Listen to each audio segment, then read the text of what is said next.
that thing that I think a lot of us struggle with, which is you sit down maybe for a silent prayer or even just prayer time in general, and you just wonder like, was that worth my time? Like, did God hear me? Was this time useful? Like, I feel like my all the thoughts, the anxiety, the stress, things going on in my day or things coming up are filling my head.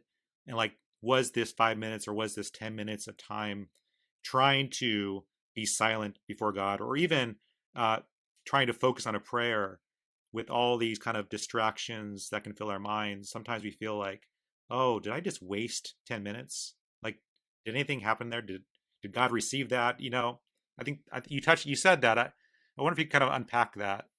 Yeah. I mean, I think that part of this is that we have been trained to associate the experience of God with like particular emotional experiences. This is especially true. Well, I mean, I'll just speak for me. This was true for me because I grew up in an evangelical context. So the notion of like encounters with God were always like people crying or walking the aisle or having some sort of overwhelming kind of emotional experience.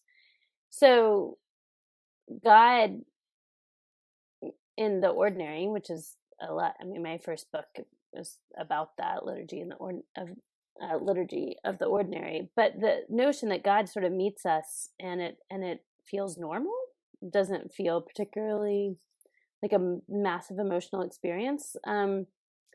I think takes some getting used to. But I think the witness of the church throughout time is that it's not always sort of this like overwhelming experience of God. I mean, I do think those things happen. You have moments of kind of spiritual ecstasy or spiritual like in being overwhelmed with God's mercy and grace, but that's rare.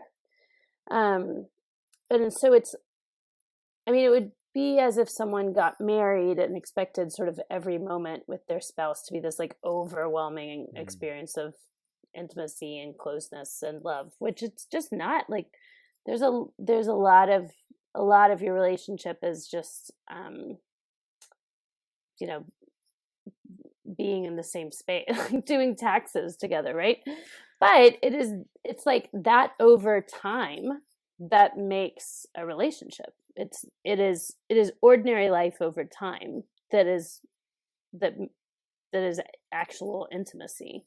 And so some of it I think is like what setting expectations of what it means to follow God. In my first book, Liturgy of the Ordinary, the example I use is eating.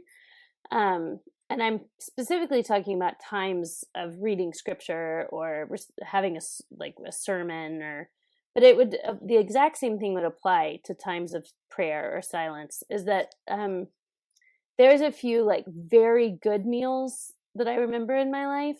There's this one, like I went to Boston's North End, which is their kind of like Little Italy part, and had like the greatest Italian food of my life, and I will never forget it.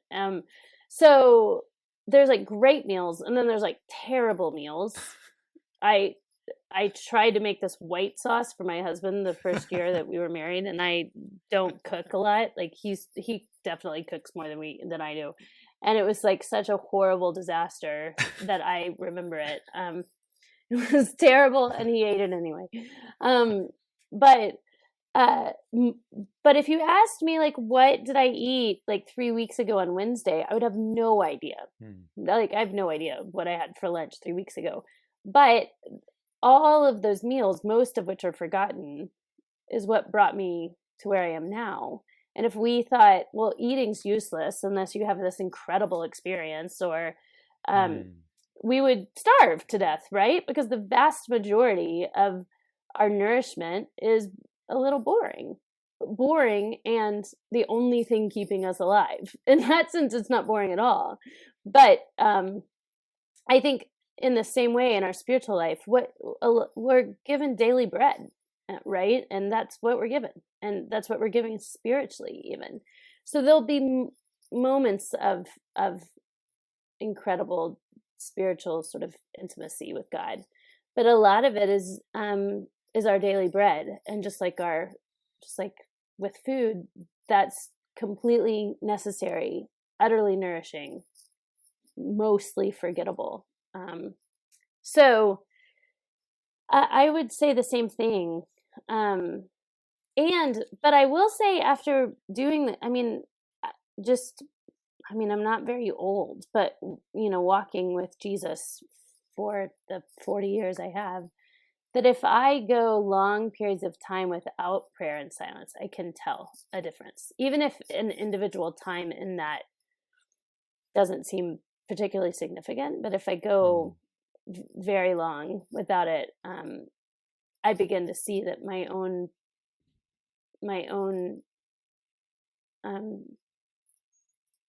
openness, I guess, the way that my eyes kind of are looking for God, that sort of shrivels, and I get very full of my own anxious thoughts. So yeah, but I don't, all of this is sort of so incremental, so small and over time that, I'm not sure that any one given time feels very significant. Hey, thank you so much for checking out this video clip from the Dogado podcast. To get more videos like this, simply subscribe here on YouTube. You can also download the full episode of each show on iTunes, Spotify, Google Play, or your favorite podcast player. Take care.